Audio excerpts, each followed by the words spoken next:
What's going on, everybody? That's probably not the way I'm going to open the show from now on, but I thought I'd give it a try.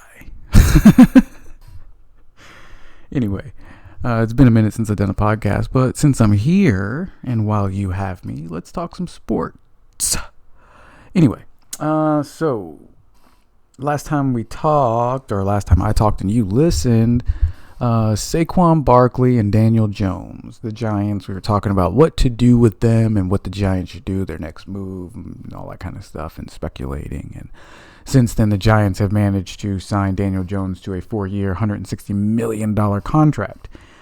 Much to my chagrin, I do not agree with that move. Daniel Jones is not the quarterback that you pay $160 million 4 years. A 4-year contract too. There's just no way that from anything that I've seen out of his performances would I believe that he's worth that as a quarterback. He's a glorified backup in my opinion. I'm not saying he doesn't belong in the NFL. He worked hard to get there. He's earned his spot. He can play. I just do not see him as that quarterback that's going to carry the Giants to a franchise, carry the Giants to a franchise, carry the Giants franchise to glory, to greatness, to this legacy or to this dynasty. I don't see that happening. Not with Daniel Jones. Not with the guy who fucking tripped over his own feet 10 yards short of the end zone. Okay? I just don't see that happening.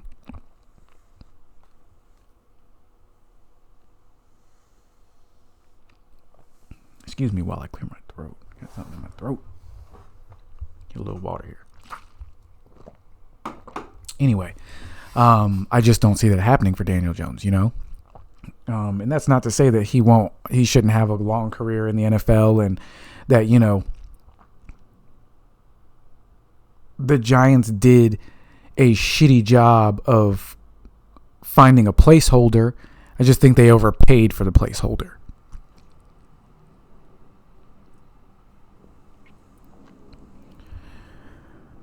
And the reason I bring it up is because Saquon Barkley is now holding out on signing his franchise contract.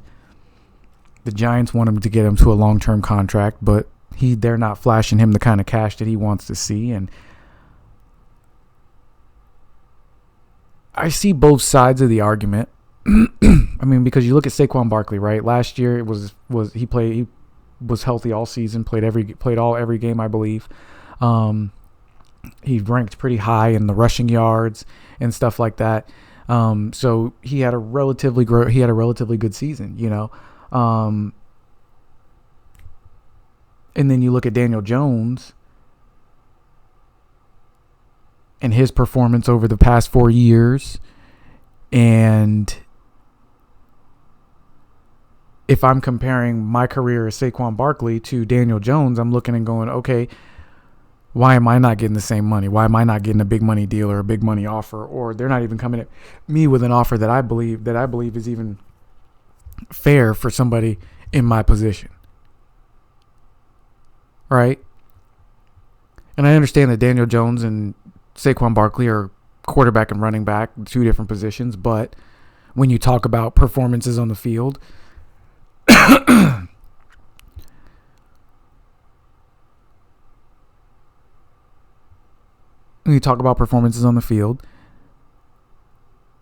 when Saquon Barkley has been on the field, on average, he has helped the Giants more and been more of an asset to the team, whereas Daniel Jones has been more of a liability to the team. Whether it be turnovers, inconsistent throws, bad decision making, not being able to read the defense and make audibles and make adjustments at the line. I don't know what that, you know what I mean? Like, whatever the case may be, he's just more of a liability on the field than Saquon Barkley has been. Even with all of Saquon Barkley's injuries, I would still be more inclined to give Saquon Barkley more the money he's looking for versus signing Daniel Jones to that big-ass contract the Giants signed him to.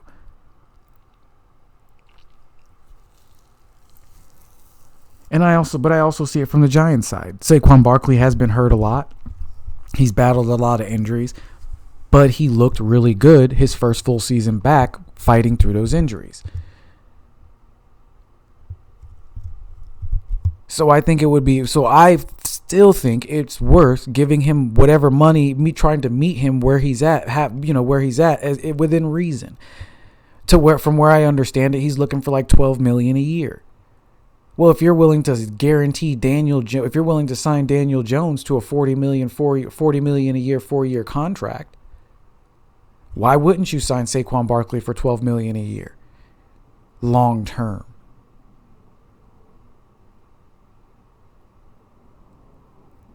But this goes back to why I say they overpaid Daniel Jones. They should have got the deal with Saquon Barkley done, because if the reason they're trying to keep Saquon Barkley at, let's say, $10 million a year or $11 million a year or $11.2 million a year, whatever the difference is, if that has anything to do with the money that they've paid Daniel Jones, there you have it. They overpaid Daniel Jones, and now Saquon Barkley wants his money, and they don't have the cap space to do it, maybe. They've also got to think of the draft and player free agency and stuff like that. The free agency still going on. Still some time to make some moves there.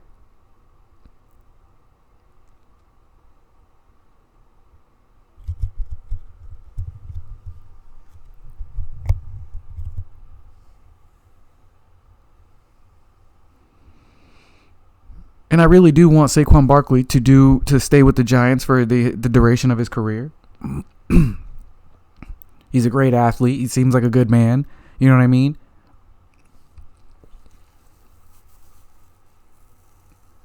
So I hope they get the deal done. But if they don't, the Giants only have themselves to blame because they signed Daniel Jones to that ridiculous contract.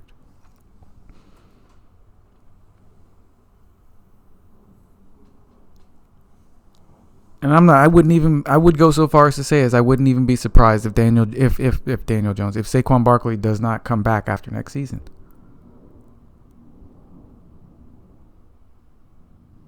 And if he balls out this season, if he balls out this upcoming season, and the Giants still don't want to pay him his money, good for him, and go test free agency. Hopefully somewhere else pays him his money.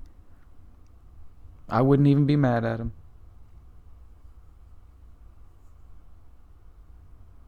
So the Baltimore Ravens just signed Odell Beckham Jr. to a 1-year deal.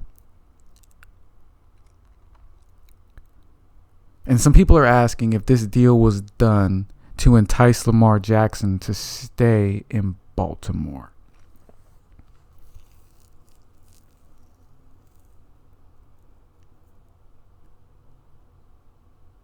And I think the answer to that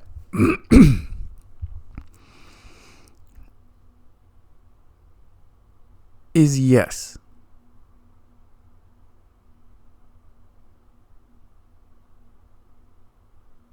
But I also think they brought in Odell on the off chance that Lamar does leave.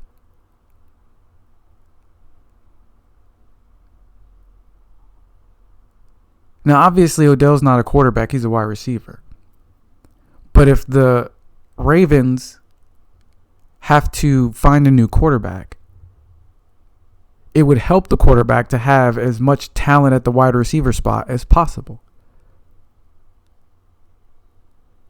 So the move makes sense to me for the Ravens to have signed Odell Beckham Jr. to entice him to stay, but also to bolster their roster in case they need to bring in a quarterback, a rookie quarterback, or a backup quarterback, or somebody who is relatively unknown, somebody who's to help them out.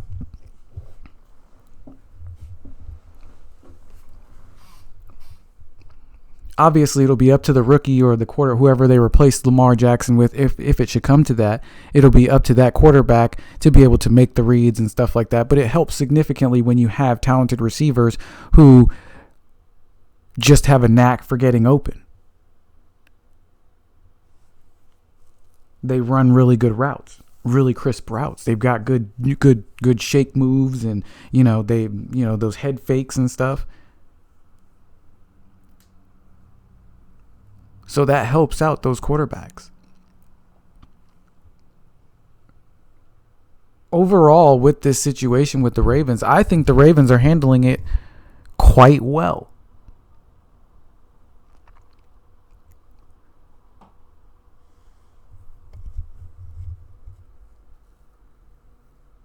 And I'm on the side of the Ravens here. I mean, like when it comes to these contract disputes, most of the time I'm on the side of the owners, because these athletes on average are making $50,000 a year. Pro athletes in America across all sports are making about $50,000 a year. Okay. That's about how much somebody's making at any normal, everyday, average corporate office day job.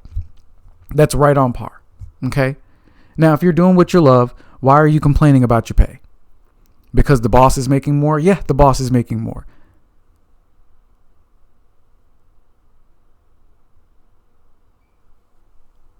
But he's paying you according to what's fair to the market standards. I could see like I said, I could see if Lamar Jackson was getting paid $1 million a year, right? Then I'd be like, that's a little low for somebody playing pro football at that level, right? Like, at least get a man $5-6 million a year. He's been helping them win football games, putting butts in the seats and stuff like that. Get a man $5-6 million a year. But this man asking for, what is it, like 200 million guaranteed or whatever the fuck it is? $250 million guaranteed. It's like, that's ridiculous. That is damn ridiculous. He wants them to guarantee him money for nothing. They signed him to a $250 million, $200 million guaranteed contract. Guess what? If he gets hurt, he's guaranteed that money. If he doesn't perform, if the team loses, they don't make the playoffs, he's guaranteed that money. That's what guaranteed money is. There's no bonuses. There's no this, that, and the third. It's guaranteed money.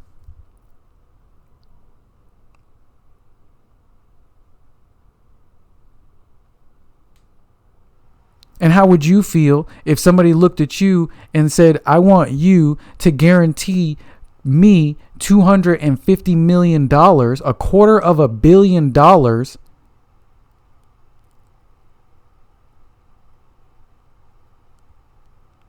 but I can't guarantee you anything except I'll show up. I can't guarantee you a championship. I can't guarantee you a playoff shot. I can't guarantee you I'm not gonna get hurt. I can't guarantee you I won't get hit by a car. I can't guarantee you I won't commit aggravated assault. A quarter of $1 billion, and they're not guaranteeing, and this person isn't guaranteeing anything other than the fact that they'll show up.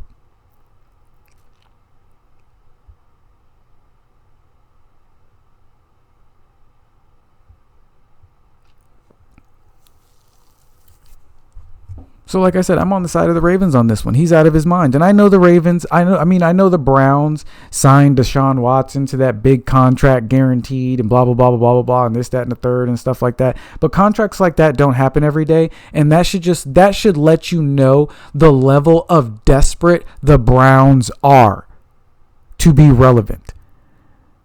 This man was swimming in sexual misconduct allegations.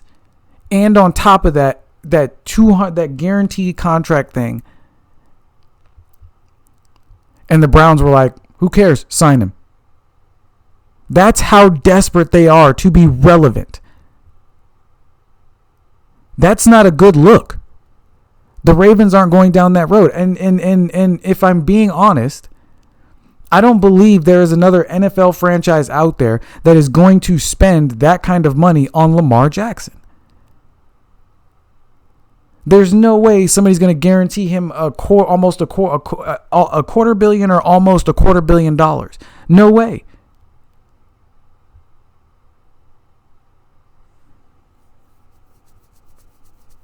Not unless Deshaun Jackson somehow miraculously violates a contract clause and finds himself forfeiting all that money. Maybe then the Browns will go, yep, we'll guarantee that $250 million. Come on.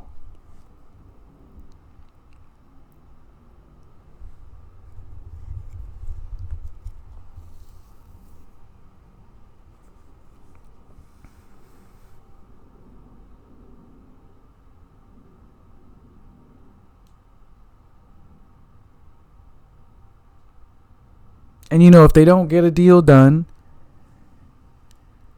and Lamar Jackson walks after this season, I would not be surprised if he does not play another down of football. I would not be surprised if no one comes according.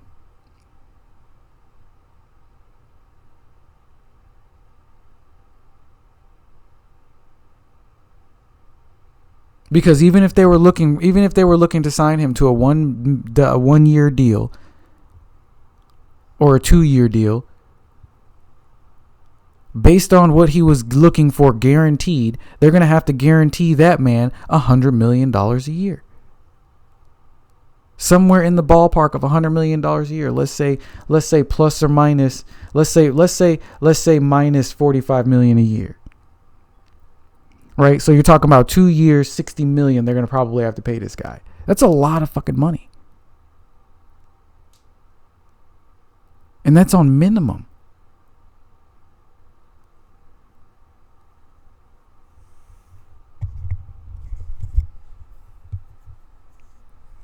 That's crazy, right? And I understand some people are like, well, the Giants guaranteed Daniel Jones. The Giants guarantee. The Giants didn't guarantee Daniel Jones $250 million, okay? I think his contract was guaranteed for $90 million. Overall, the contract breaks down to $40 million a year for 4 years. That's $160 million. He's guaranteed 90 of that.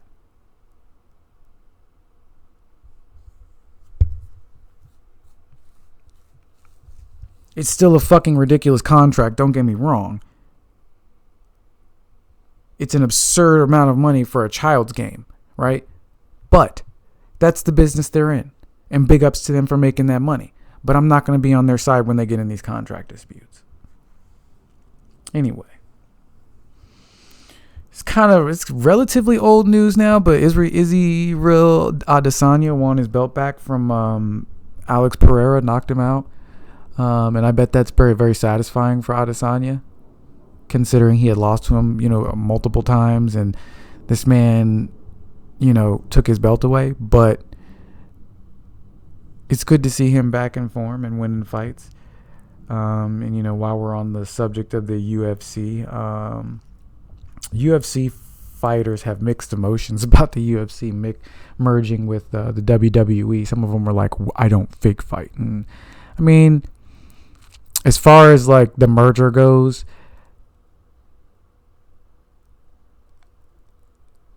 I understand it from a business perspective because the parent company is merging with this company so that way they make more money. And there's more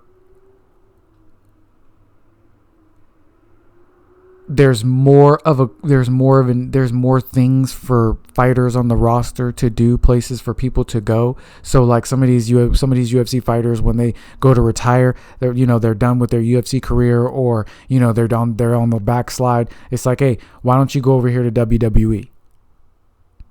Now, I don't know if they'll pitch that to some of these UFC fighters, but my point is that they're just trying. It's a business decision, right? And I understand it. They're trying to make more money. But as a fan of mixed martial arts, I actually think it's a little ridiculous that they mix with the WWE, which is purely entertainment. It's fake fighting. And, I don't necessarily see how it will correlate. I don't necessarily see, I'm not saying there's not some overlap between the fan base, but I don't think there's a lot of overlap in the fan. I don't think UFC fans are going to be like, oh my God, I need to watch WWE now because, the UFC Endeavor bought it. You know what I mean? Like, oh, you know what I mean? I don't see that happening. I don't see people going to watch WWE because fucking John Jones is going over there to, host a cage match or some shit. Like, I don't see people doing that. Because most people know that wrestling like that is 100% entertainment. It's all scripted. It's fake. Obviously, people do get hurt because they're high risk, maneuvers and stunts and everything like that. But for the most part, that shit is all scripted. It's all faked. All the chairs they get hit with, the tables they break, the trash cans they throw, and all of the stuff that they do. All of that stuff is scripted. It's made specifically for doing that. It's just like in the movies when you see somebody smash a bottle over somebody's head. That bottle is significantly thinner than the bottles that you actually put drinking stuff in. Like, they do not ship bottles in thin ass bottles like that. You would have to hit somebody really fucking hard with a bottle over the head to hit them with it. You would have to hit them so hard that if you hit them hard enough, that you would have to hit them hard enough to almost kill them with the bottle to break it.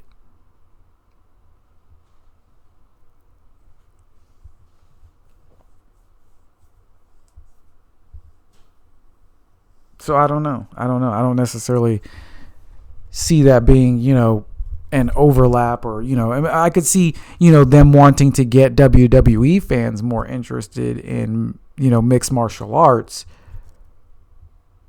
But again, I don't see that's gonna happen. I don't see that there's a lot of overlap there. The mixed martial arts isn't not popular right now. I feel like mixed martial arts is far more popular than WWE. Like, we're talking about mainstream sports. I feel like mixed martial arts has overtaken the WWE.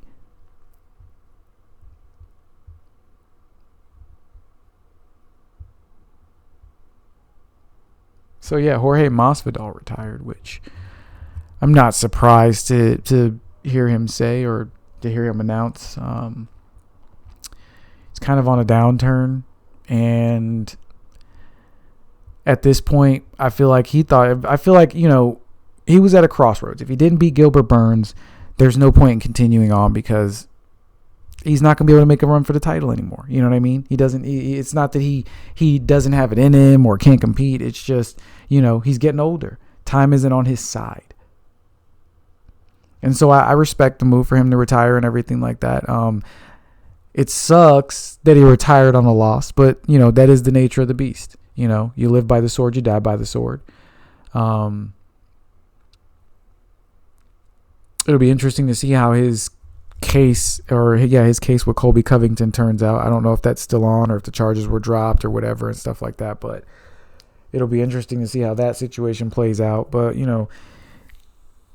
I'm sure this isn't, even though he's retired, even though he's announced that he's retired, I'm sure that this won't be the last that we see of Jorge Masvidal. He's got a very prolific personality, and he doesn't strike me as a guy that is going to just retire and then disappear into obscurity. I feel like he could do well in Hollywood. Donald Cowboy Cerrone just retired, and he's got a movie out.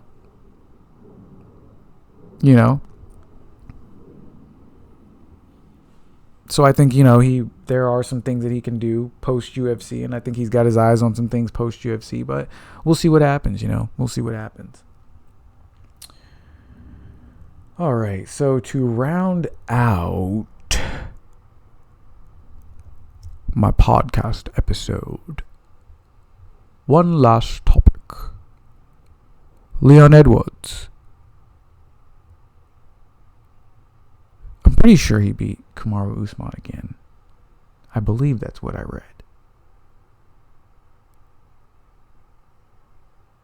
But the point is that he's got the belt, and now I've seen reports that if he does not fight Colby Covington, he may be stripped of his belt. And I don't agree with this at all. I don't. I really, really don't.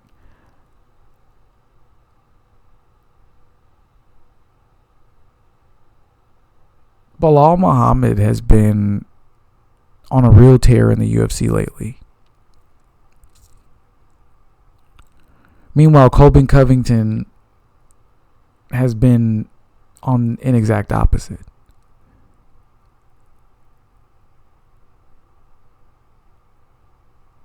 And then all of a sudden, out of nowhere, he gets a title shot. At the very least, he should be fighting Bilal Muhammad, because Bilal Muhammad, to me, in my opinion, should be in the queue for a title shot. I mean, the man is going through the roster and he's performing.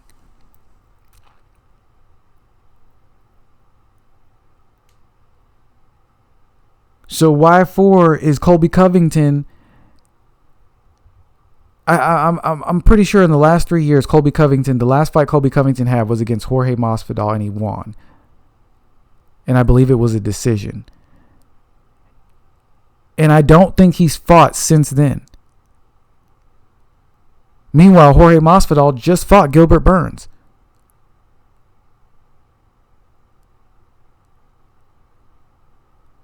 I don't like that Colby Covington is getting this title shot. I don't. And this is a very precarious situation for Leon Edwards, because if they do strip him of his title because he doesn't want to fight Colby Covington, there's nothing he can really do about that, because they're calling the shots.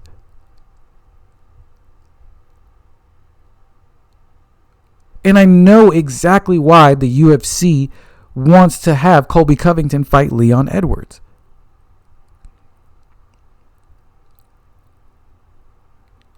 Colby Covington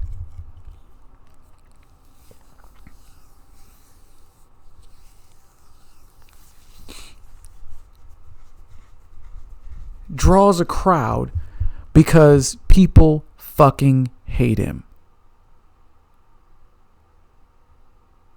They do.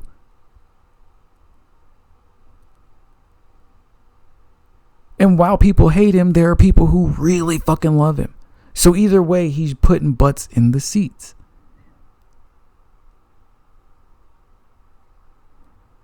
And it just so happens that Colby Covington stirs the pot politically as well.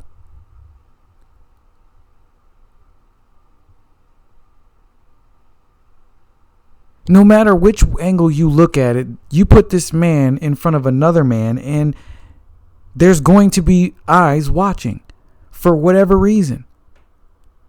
And it's going to generate buzz. It's going to generate money.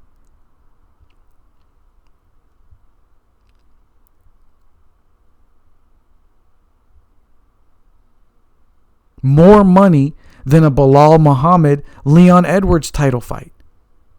Simply because Colby Covington's name is either famous or infamous. You either attach fame or notoriety to it. Or you either... Notoriety. That's not what I meant. Notorious. Famous or notorious.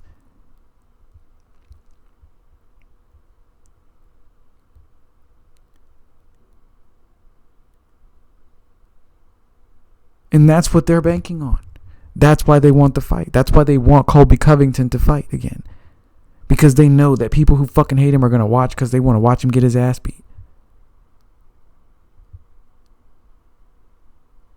They know people are going to tune in and watch because they want to see him whoop Leon Edwards' ass. They want to see him finally get what he's due.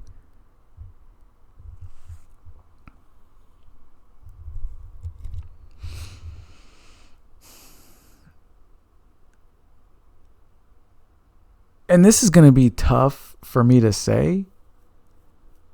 But if I'm Leon Edwards, I walk away. I turn down the fight. And if the UFC strips me of my title and they give it to Colby Covington or somebody, or they do an interim title fight between Colby Covington and Bilal Muhammad,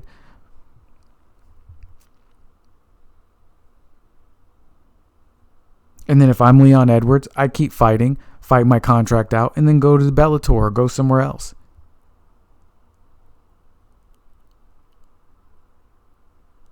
As soon as my contract's up, go somewhere else. Do something else.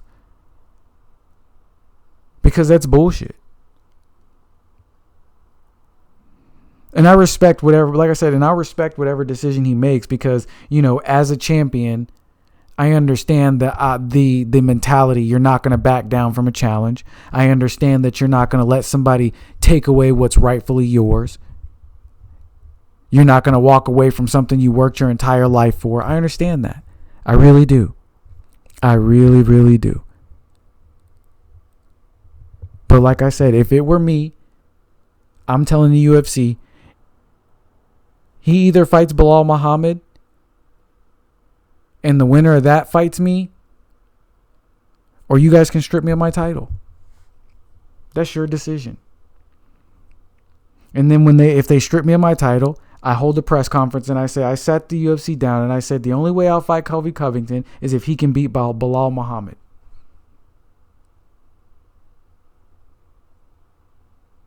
And they told me no and took my belt away. And that's how I would handle it. And like I said, and I would tell them, I don't have any hard feelings. The UFC makes the decisions. I'm fine with it. I will fight out my contract. And then we'll go our separate ways. No hard feelings.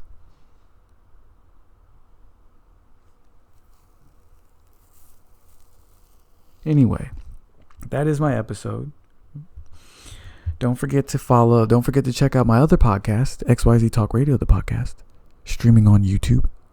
Don't forget to follow me on Instagram, Twitch, Twitter, and all of that good stuff. Check out my website for the podcast teas as well. Help me make some money. I'm definitely going to be upping my website game, getting some more gear in there, some more swag and stuff like that. I got to find some more wholesale vendors and things like that. But that is a conversation for another day, another podcast, another time. You enjoy the rest of whatever time of day it is, whether it's night, morning, afternoon, whenever you're listening. Enjoy the rest of your day, whatever it is. And I'll catch you next time. Peace.